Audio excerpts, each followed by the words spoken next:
So in August '97, I read a little short story in the newspaper that says a woman, the town's grand dame, the grand dame of the town of Carthage, had been found in her freezer where she had been for 9 months.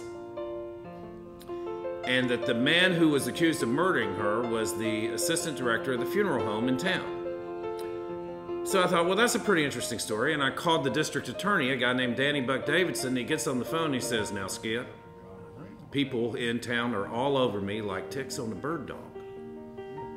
They want me to let Bernie Teedy go free. Bernie Teedy was the assistant funeral home director. And I said, they want you to let him go? He goes, yeah.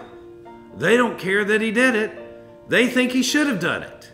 Well, needless to say, I put the phone down and I jump in the car and I'm on my way to Carthage, this little East Texas town, and I walk into a story that is part slapstick comedy, part small town gossip, part Shakespearean tragedy, all driven by this one incredibly gruesome act of violence that Bernie Teedy committed.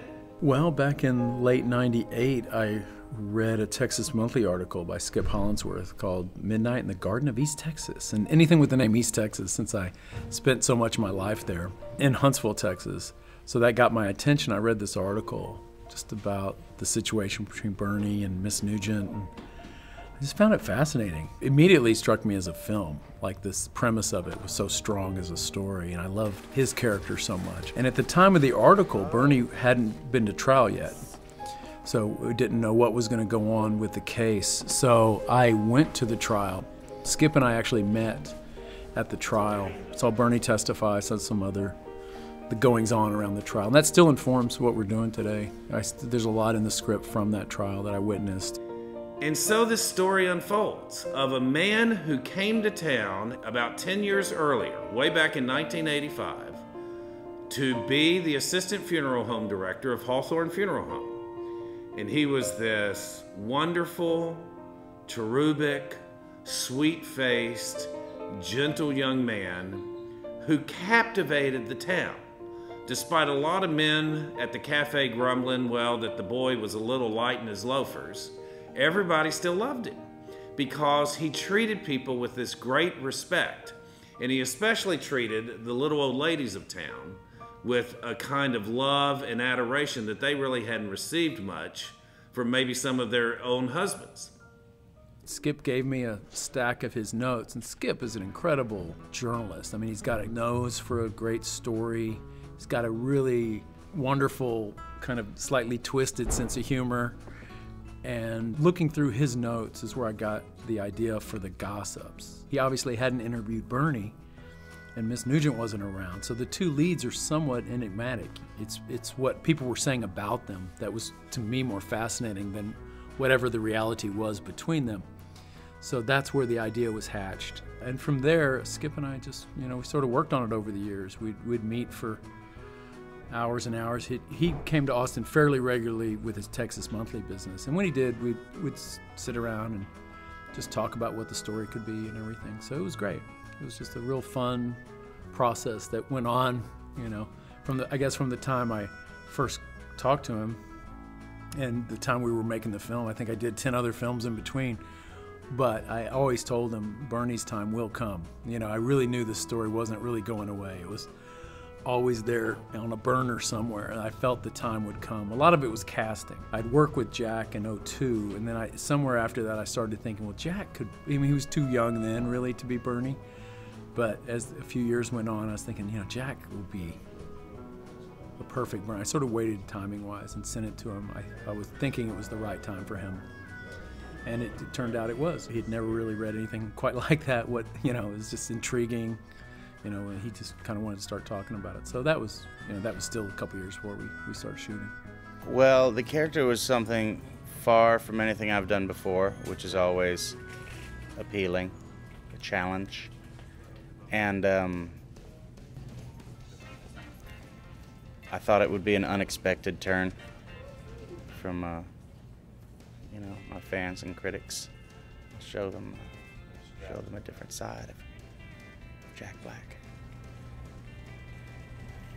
And it's just a very strange, interesting story. I asked Rick if he had met Bernie, and he told me that he had not, but he had seen him in person when he went to the trial.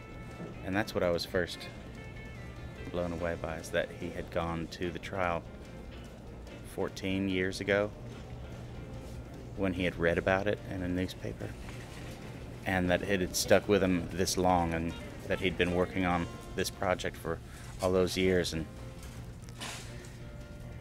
I said, well, would we be able to go see him? You know, could we go and visit him? And he said, yeah. And so we flew out to this town and went to the prison. And I just thought it was important because I'm playing him. You know, I wanted to see him face to face and see if I picked up any clues or got any information that would help me to play the role, and to ask him a couple questions. You know, if he could describe his relationship with Mrs. Nugent and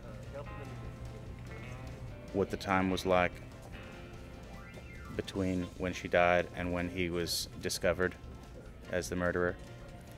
And it was helpful. I thought of Shirley back in the day, just because she's, you know, one of the great actresses of all time.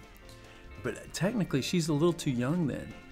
She was, you know, whatever, in her early to mid-60s. And, you know, Miss Nugent was 81. So I thought of Shirley. I was like, can we age her? I really thought of that. But it took so long to get this film made. By the time we were finally making it, even though Shirley was still younger than Miss Nugent, she was only like a half decade younger. I thought it was close enough. And I called up her agent and said, you know, I've got a script. I really would love to, you know, you to consider for Shirley and pass it on to her. I mean, she's a little young for the part, but I think she might be intrigued by it, or who knows. But anyway, he was like, oh, bless you. I was like, yeah, I guess that's flattering to hear you're too young for the part at 76 or whatever Shirley is right now. With the townspeople talking to the camera, like a Greek chorus, I thought, oh, this is a sociological comment on East Texas, that they only believe what they want to believe. And I thought this could be important. Of course it's funny, it's a comedy noir, but the idea of people honestly, truly, authentically loving him, even after he confessed. They didn't believe that he did it. I think this is like a long lens microscope that goes through the pine trees and shows and exposes this little area in East Texas behind the big thicket. So when the word got out that Rick was going to audition real, non-acting, small-town Texans to be in the movie, and that he was going to hold a day of auditions in Carthage, the town went absolutely bananas. There was a huge hullabaloo. Who was going to play the townspeople of Carthage in this movie? And there was a lot of debate over whether they even should participate, because there was a worry that the movie would make fun of the town. And there was actually one minister who told his congregation, it's unchristian to be in this movie because you don't want to be in a movie that makes fun of dead people. There were other people who were desperate to get into the movie to be able to promote their views of what they thought about Mrs. Nugent and what they thought about Bernie. And basically what the movie, just the announcement of the filming of the movie did, was it brought back up the whole debate on Bernie. Good or evil, innocent or wicked. The big vast issues have come back and are consuming Carthage again over what is the nature of man and woman.